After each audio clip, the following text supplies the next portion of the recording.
Stephen A. Williams with Making Money with Stephen A. Williams here on YouTube. In today's video, I'm going to talk about how I made my first million, and that's where it was over a period of time, how I made my first million, and then how I made my first million in 1 year, and then how I had my first million in my bank account where I could just write a check, $1 million.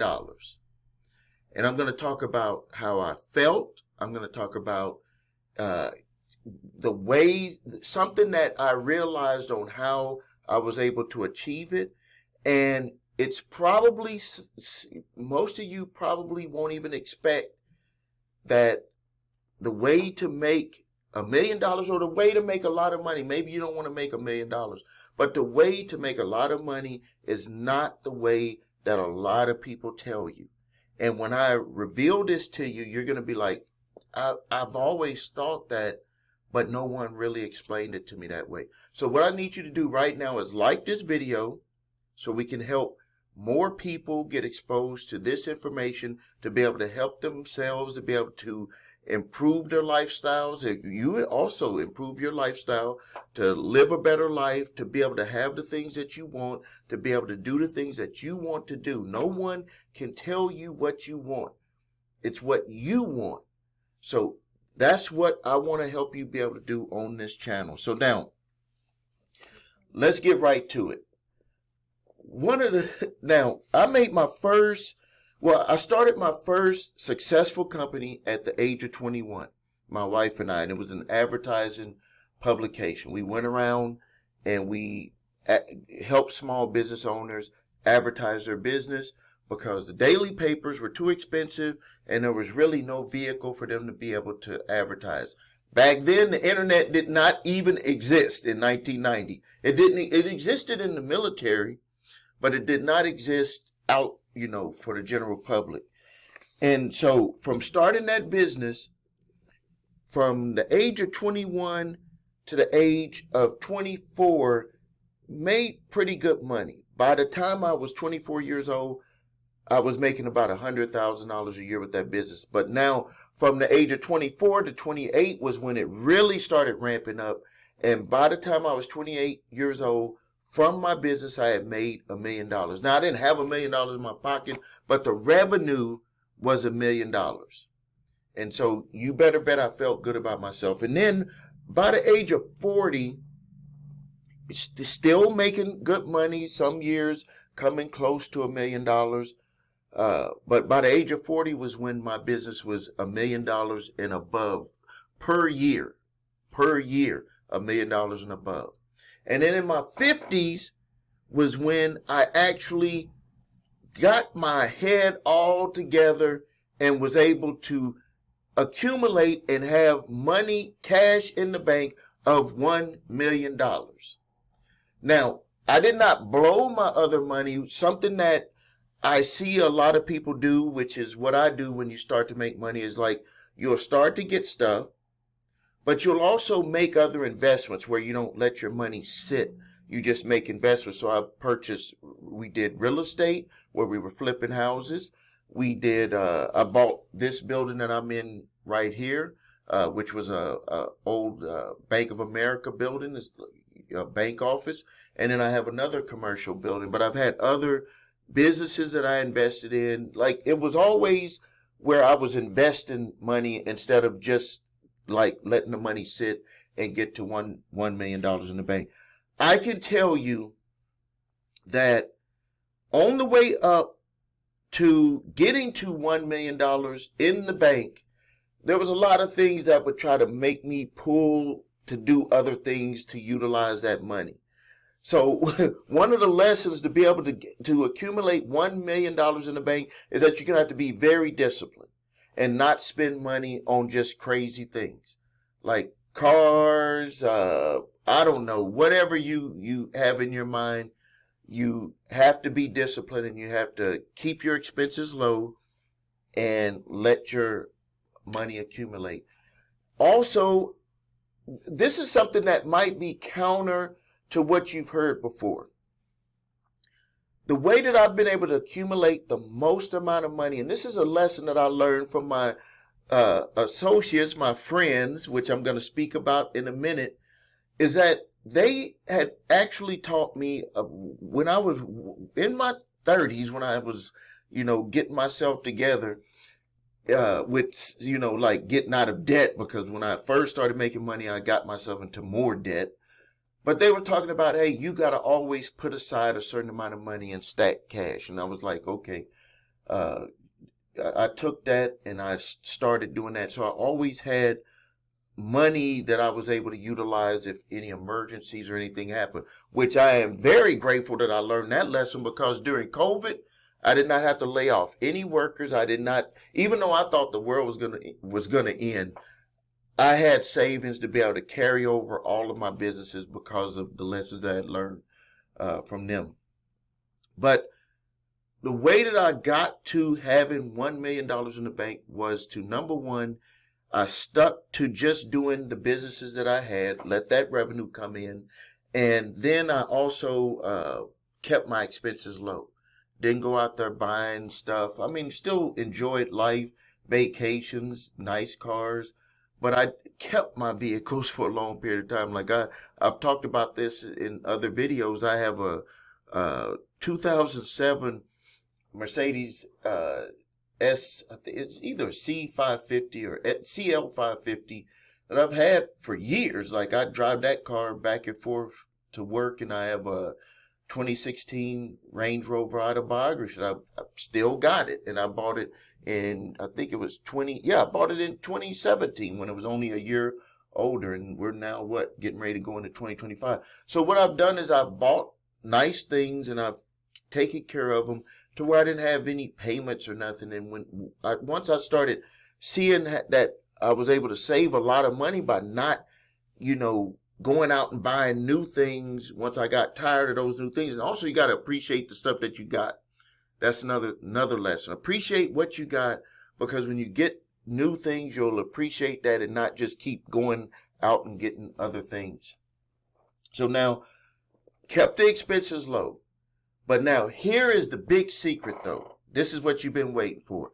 Steve, what is the secret to being able to, number one, accumulate a lot of money? And this is the secret.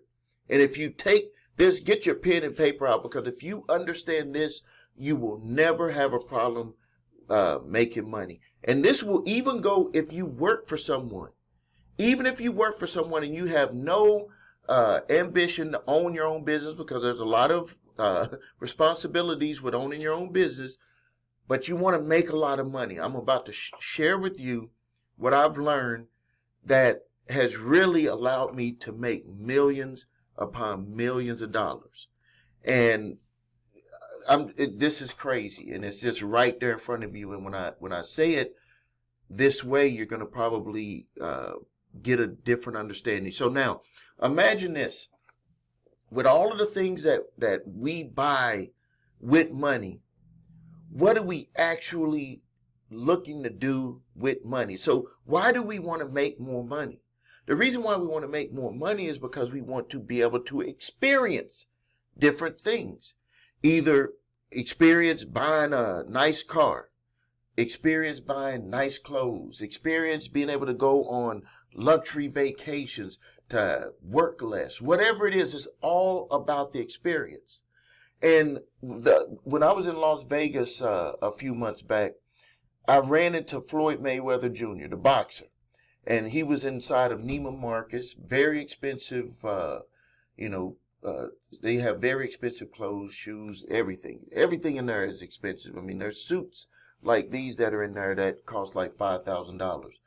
And he was in there, and when you look at Floyd with all of the bags that he's got and like the videos that he has showing off the stuff, his cars, his house, everything, private jet, isn't it really about an experience? Yeah, he likes showing it off, but you better bet that he fully, like when he's not on video and not showing it off to people, really what is he doing? He's gaining experience. And so everything that we do, you do, all of us do with money is to get experience, is to be able to have experiences. with whatever you choose, those experiences. So now, if you don't have money, this is all you got to do. And this will make total sense what I said, is that you got to help other people have more experiences. And when you help other people have more experiences, they will pay their money to you. Think about it. Floyd Mayweather buys cars. He makes money, buys a lot of cars, buys a lot of watches, trips, all of that type of stuff. And what is he doing? He's buying experiences of having things. The other people who have those businesses provide those, takes that money so Floyd can have his experiences. We all do the same thing on a daily basis, but most of the times everybody's mindset is focused on the money. And when you're focused on the money, it disrupts the process that you have to go through to be able to make more money. I know that sounds crazy. But I'm here to tell you, the more money I made, the less I thought about money, the more I thought about the experience. The more I thought about having more free time. The more I thought about being able to do what I want to do. But the money was the tool to be able to do that. So now, let's get down to it. If you work for someone, so I'm going to first talk about it for people who do not want to start a business or do anything. Same concept is utilized. It's just that the person who does not want to own a business doesn't have the responsibilities of the business owner. So, and then I'm going to talk about it from a business aspect, from my own personal experience. But I've also had this experience as an employee. When I was in the military from the age of 18 to 20, I was in the military. I did this. And when I first got out of the military, before I started my first successful company, I did this as a security guard. So what you have to do is you have to make yourself more valuable. Now, you've heard that before, where they're like, you got to make yourself more valuable to your employer, to your boss. This is what is actually meant by that. You're going to have to go over and above. You're going to have to do more than what you're paid for. Because if you do more than what you're paid for, guess who's going to be able to have more experiences? Your boss. The company that you work for, because you're either bringing them more money if you're a salesperson for the company, or you're taking on a lot of tasks, taking away a lot of the work that your boss would have to do. Now, I already know what you're thinking. You're like, well, I don't want to be sitting there doing all of that work and then I don't get paid. This is exactly what will happen, and it happened to me. 3 things could happen.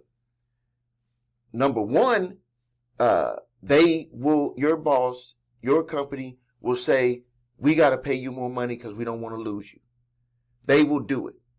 If you're focused on them, see, you can't be focused on the money. You got to be focused on helping your boss have the experience, have better experiences, make more money so they can go out and do more, have more experiences with the money that you help the company make, with the time freedom that you help your boss be able to get because of your hard work. So they're either going to pay you more money, or you're going to find a better job. Because what tends to happen is that when you are running yourself at an optimal level, opportunities come to you because you know that you're valued. Like, you're not going to be afraid to leave something that you're doing, because you're going to have this, what I call like a value exchange, where you're just like, I can't do it because I value myself more than just staying here. And you're going to be able to leave. That's actually what happened to me when I left my security guard job. And when I had started my business and I was making more money with my business, I was like, I got to get out of here. I had worked 8 months and probably 4 months longer than I should have at that security guard job when I was 21 years old, when my business was starting to really take off. It was like I had this value switch to where I was just not going to stay there because I had valued my time, what I was doing, more than what I was making as a security guard. But it was still a hard decision that I had to make. So you're going to end up leaving. Or number three could happen, which my mentor, Marshall Silver, talks about in his program, is that someone will come and steal you. And what I mean by that is someone will offer a job to you. As a matter of fact, I just did this with a young lady that is running, who does advertising for another company. I offered a position with my advertising company because I was like, I think that you're a good salesperson, and I think that I could help you be able to make more money, have more time if you were to sell this product that we have with my advertising company. And she's thinking about it right now. And I was like, it's a good opportunity, but you don't want to push people. But when I had told her that, she had said that other companies that she does advertising for, like garage door companies and home improvement companies, had tried to steal her to be able to work for them too. So people will come and make offers to you, and it'll be up to you if you want to take them or not. And you should only take it if you feel like it's a good fit for what you really want to do. Don't take it because you don't think that it's a good fit. Don't take it because you just want to do it for the money. Don't do that, because remember what I said, it's about the experiences. Now, let me talk about it from a business aspect of what I went through as a business owner. One of the things that I had noticed, and I really understood it later in my business, I dealt with a lot of people with my advertising company. And I had noticed that I thought that they were really advertising for, to make more money with their business, which was a piece of it. But what it was is I was the mechanism for them to be able to put money into something that can bring them more revenue, to be able to give them more experiences, to be able to help them be able to do the things that they wanted to do. And what really caught my attention was with some of my advertisers, some of them would say, I take care of my mom, I take care of my parents, I send money back home, or I got my daughter or my son is in college, or I'm saving for retirement, or, it's just like all of these different things. And it was all about experiences. And so what I started to do in later in the business, and I think that that's on accident, I didn't really pay a lot of attention to it, but I kind of luckily did the right things at that time, is that I started to focus more on the experiences with my advertisers. And it was crazy when I would go around to them, we didn't talk about business. So like, imagine this, I'm going to one of my advertisers, and they would just write a check or open the register. This is crazy. Like, you got to imagine this. Like, I used to go around with a stack of cash from going around to all of my clients. Like, I would probably visit like 20 to 30 clients from Monday, Tuesday, and Wednesday, and like a stack of cash from them, either with checks or cash. I had this secret compartment in my I had one of those older Mercedes at that time, and they got these secret compartments in the Mercedes, and I used to put the money in there. I'm not going to tell you where it's at, but it's a secret compartment in there. But I don't even do that anymore. I have salespeople that go around, but most of the stuff is done by credit card anyways. This was early in the 90s. This was throughout the 1990s. But I had noticed that it was more about talking to them about what they're going to do. Like, some of my friends that were from overseas, they would be like, I'm going to go overseas for 30 days. Some of my friends that were here from the United States, I'm going to take a trip, or I'm going to take some time off, let the business run itself. But they were investing their money into my advertising vehicle for them to be able to have more experiences. And once I started kind of connecting that on accident, my business would take off, because what people were actually buying in on was to be able to generate more money to have more experiences. So think about this. If you are running a business, your business is struggling. There's really only a few things that you got to concentrate on. How to get your customers to have have better experience. I almost said more better. I heard that the other day. More better. Remember Mo Better Blues? To have better experiences and to get it quicker. Those are the only two things you got to focus on. If there's a market for your product or service, don't be a fool and have something out there that people don't want. If there is a market for your product or service, if you focus on showing them that they will have better experiences utilizing that product or service, and you can get it to them as fast as you can, whatever way, depending on the product. There's always ways to try to figure out a way to get it there faster. People will pay you money. The money is the tool for them to be able to get to that result faster. If you do that, you're going to be well on your way. And if you, especially in today's world with AI, with all of the different things that are out there with the internet, the websites, the do-it-yourself tools, and all of these different things that are available, you could really really grow and make all of your dreams come true with if you just pay attention to those two things, which is, again, I'll repeat it: better customer experience. You hear this all the time, but you got to really take it to heart. Now, with my new company that I opened, I've really taken it to heart to where it's speed and quickness, 1 minute or less for that service, and better customer experience. Those two things. You do that, you'll be able to jump your business to the next level. All right, post your questions and comments. Please like this video.